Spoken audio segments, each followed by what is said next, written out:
Síðdegisútvarpið. Alla virka daga frá 4 til 6 á Rás 2.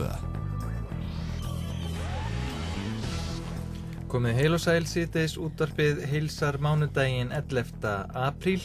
Linda Blöndal og Guðfinnur Sigurvinsson verða með ykkur hér á Rás 2 fram að kvöldfréttum klukkan 6. En hvernig líður fólki á biðstofu og sjúkrahúsi? Skiptir máli að það séu myndir á veggjunum? Skiptir litur veggjanna miklu máli þegar að fólk situr á biðstofunni og bíður? Er nógu mikið hugsað það? Hvers konar umhverfi á lækna og sjúkrabiðstofum er best? Við ætlum að skoða þetta. Já, ég veit allan að mér finnst oft svona vanta talsveit nýrri tímarit. Maður er ofta að lesa Nýtt líf frá 87 og eitthvað svona. Já, það er eitt. Já, mér liði betur við það, strax bara það. En skiptir máli til dæmis að hafa lifandi pálmatré en ekki svona gervi pálmatré? Hefur þetta áhrif á sálina og þá sem bíða á biðstofunni, því maður er oft kvíðinn á biðstofun. Já, fáum að vita meir það á eftir. Já. Flestir kannast nú við það að þurfa einhver tíman á lífsleiðinni eða að eyða tíma á biðstofum lækna og tannlækna og svona og við spyrjum hversu miklu máli skiptir það hvernig litir eru til dæmis á veggjum biðstofana eða myndir á veggjunum.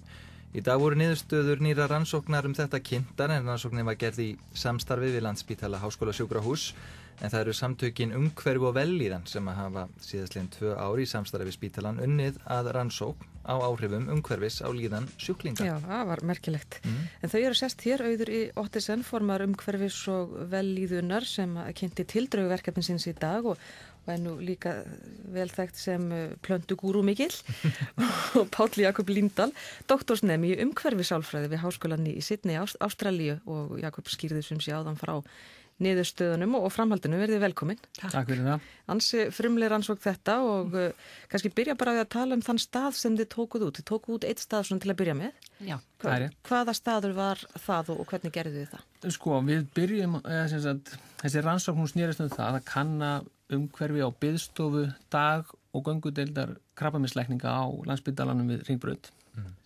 Og við gerðum það þannig að við bættum inn gróðri inn í aðstæðunar og við breyttum veglitnum og könnuðum, þetta var gert með kerfisbundum hætti, við bættum gróðri og veglit, þetta var allt kerfisbundum og vísindalegum hætti og fengum út þar niðurstöður að heilt yfir þá líkar fólki eða sjúklingum sem þangað sækja meðferð, þeim líkar ekkit sérstaklega vel við þessa biðstofu. Þannig að biðstofan, þið efnislega umhverfi biðstofunar er ekkit sérstaklega hagstætt fólki sem er náttúrulega mjög slæmt því þannig er verið að fást við veika einstaklinga og það er svo sannlega ekki vanþrú á því að einmitt umhverfið hjálpi fólki fyrir eitthvað heldur en það vinni jafnvel á móti því. Akkurat, en þetta er, þið byggu til mismunandi útgáfur af biðstofun, ekki satt? Akkurat. Já. Hvernig lítur hún út svona til að byrja með? Sko, byrjum á því að taka út þær myndir sem voru þarna inni. Hún var hvít á 2 veggi og svo var svona örlítið dekklit á einu vegnum og það er bláu stólar þarna inni og ljósbláa gardínur og svo er dúkurinn í einhverjum allt öðnu lit og smá möbla þarna inni. Þannig að við tókum út þá þætti allt það sem var á veggjum og svo höfum við reynda bara inn í tímaritin áfram og tókum alla svona bækling á þessa drút og þá gerðum við fyrstu rannsóknina og þá spurðum við einhverju fólk sem hefur komið þá nokkru sinnum oftar en 3 svar og könnuðu hvernig biðstofan virkaði á þau eftir ákveðnu vísindalegum hætti. Síðan var sett inn fulltrúar náttúrunnar sem voru silkiblóm, 7 plöntur, 2 mjög stórar og hinna svona látlausa frekar og síðan var það afturprófað og svo tekið út og síðan málað og svo í 4. sinn þá voru plöntunar aftur settar inn. Þetta var heilmikil vinna, heyri ég. Þetta var vinna og við vorum, ég og Rut Káradóttir, hún var með okkur í þessu líka, að við sátum þarna til skiptist og ég held þetta verið lengst í dagur ævi minna að sitja þarna fyrir framan því að ég var þar nær ósýnileg. Ég var að fylgja svona með sætaröðum hvar fólk tilti sér niður því það skiptir, vildum sjá það líka hvort að það hafði eitthvað að segja. Og ég náttúrulega upplýði kannski bara með svipað og sjúklingarnir upplýða. Þeir eru sviftir nána sjálfræði þegar koma inn á spítalan fyrst manni stundum af því að þeir eru þarna kannski 4, 5, 6 tíma. Og þarna átti ég ekkert, ég bara satt þarna og hafði ekkert neitt annan möguleika. Og ís og þess hvertarslýsir, það var bara, hann var þarna fyrir utan. Já, akkurat. Þannig að þetta er svona einangraður staður, maður fer inn einhvern heim í raun að veru. Já, í sjálfu sér, þá er það þannig. Já. En hvað, svona helstu niðurstöður, hvað virkar best á biðstofum? Sko, í þessu tilfelli þá fengum við það eins og við byggumst við. Af því að við byggðum raunin allar okkar ákvarðanir á vísindalegum grunni. Þannig að þær breytingar sem gerðar voru snerust ekki það hvað okkur þótti fallegt eða slíkt. Heldur við þetta er rauninni hafið upp fyrir slíkt. Þannig að við bara byggjum á vísindalegum niðurstöðum. Og það sem kom í ljós var það að þegar að biðstofan var í ljósbrúnum lit, það var liturinn sem við enduðum að velja og það er ákveðin rök fyrir því, og þegar að plöntur voru inni, að þá sem sagt leið, það hefði besta áhrif á konur. Þannig að það athyglisverði í þessu var það að þessar breytingar höfðu engin áhrif á kalla. Þeim virtist vera alveg sama hvort að biðstofan var með hvítum veggjum og engin gróður inni eða hvort hún var brún með gróður inni. Þannig að það út af fyrir sig er mjög athyglisvert að þarna er það að fá muna að kynin skynja umhverfið sitt með ólíkum hætti. Þannig að ef maður horfir þá á konur þar sem að þessar breytingar höfðu áhrif, að þá erum við að tala að herbyggi með ljósbrúnum lit og plöntum, það virkaði betur heldur en hitt. Þannig að við vorum sátt við það að fá þennan árangur sem við byggumst við.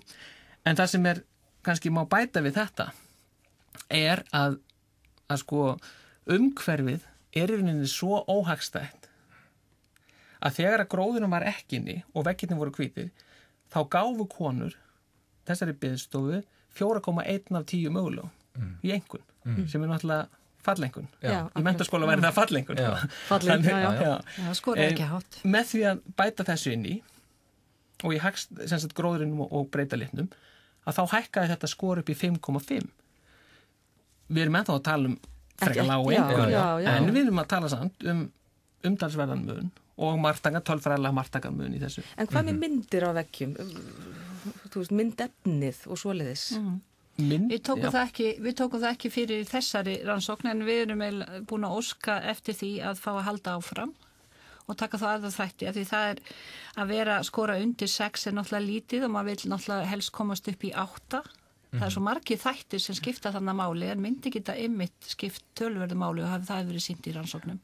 En maður hefur líka heyrt fólk tala það bara að þessi svokallaða sjúkrahúslykt, að það sé hún sem að í rauninni stuðli ofta að kvíða hjá fólki eða ónotum. Já, það vekur minningar. Já. Þannig að... Og alltaf þessi hvítu veggir. Kannski getur skýringi verið í því einhverju leiti. Já, sko, við erum að tala um umhverfi, að þá er umhverfi, sko, það er í rauninni bara allt sem er í kringum okkur og það náttúrulega er lykt eitt af því. Já. Það er semst, við erum ekki bara að tala um efnislegt umhverfi, heldur svona líka hljóð. Já. Og bara lofthæð og allt. Já, lofthæð bara og þannig að þetta er ekki bara sjónræn áreiti, heldur líka sem sagt hljóð, lykt, bara allt það sem hefur áhrif á okkur. Við getum flokkast undir að vera umhverfið sálfræði. Já, og svo líka sko samneyti við aðra sjúklinga og aðstandendur og starfsfólki, það er líka partur af þessu og það okkur var bent á það í dag og skapast það mjög bara áhugaverð umræða.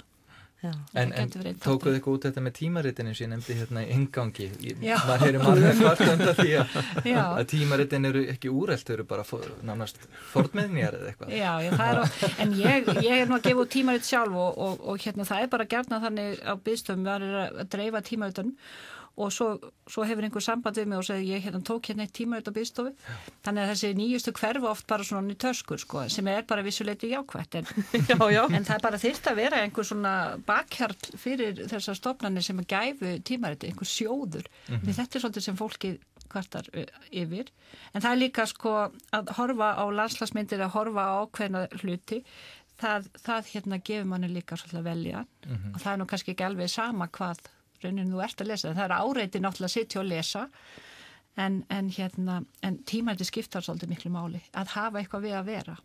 En er ekki pælt svolítið í því líka að vera kannski með láttstilta tónlist, rólega eða þá möblurnar þurfa að vera kannski þægilegar, er ekki líka pælt í því og kannski að sé þetta að fá sér kaffi eða te eða vatn og svona? Allir þessi þættir hafa áhrif. Í þessari rannsókn þá er það bara til að gera ekki umfang rannsóknarnar of mikið og gera ekki sko flækjustig, get sagt það, of mikið að þá takmörkum við okkur við gróðurinn og veglitin og þannig að við tekum ekki áhrif hvað tímarit gera eða áhrif mynda eða slíkt sko. Bara bundum okkur njörfum okkur niður við þetta og sjá að það hefur áhrif á konur það hefur áhrif á konur Já, það er merkilega og svo er einmitt svo er svo freistandi að halda áfram að við erum ennþá með ofsalega lélega einkunn, við erum bara með 5,5 fyrir konur og, ég meina, og fyrir menn þá er þetta svona, þetta er undir 6 Já, hvað hreyfir við körlunum? Hvað fær þá til að líða betur? Já, hvaða þættir hafa áhrif á kallana og síðan hvernig getum við ná konunum aðeins. En þið viljið skoða þetta áfram, verður það, haldið það? Ég náttúrulega veit ekki en sko öll okkar samvinna við starfsmenn Landspítalans hefur verið sko 140%. Það er alveg bara einstök finnst mér. Fín einhvern þar. Það var bara pluss einhvern þar. Og það var bara, og viðbrögðin á þessu fundi áðan voru mjög góð og komið fullt af tillögum og það var svona vilji sko því það er útgengt þarna úr kringlunni í fallegan garð sem getur verið fallegur garður og þar var svona hugmynd ákveður ekki alla biðstofinnar þarna og gert með þeim hætti að fólki líði vel og svo bara er fólk með svona lítinn píper og það kemur þá ljósa það þegar það að ganga á stað til læknisins þannig að þá er það alveg með þetta öryggi og ekki að vera svona hík og að býða. Mér fannst þetta nú ágætt til að þetta henda mér vel en við vitum enga rannsókn sem sýnir hvort að það hefur góð áhrif að velja. En maður batnar röglega miklu fyrr. Biðstofan er veiku velíðan. Já, að sjálfsögðu því að þetta streitu og streitu losun og eftir því sem við losnum við meiri streitu þá eykst heilbrigði okkar og velíðan. Endum að þessu. Auður Ottesen formar umhverfis og velíðunar og Jakob Líndal doktorsnemi í umhverfi sálfræði við Háskólann í Sydney. Takk kærlega fyrir komuna og vonandi haldið þessu áfram. Takk fyrir kærlega.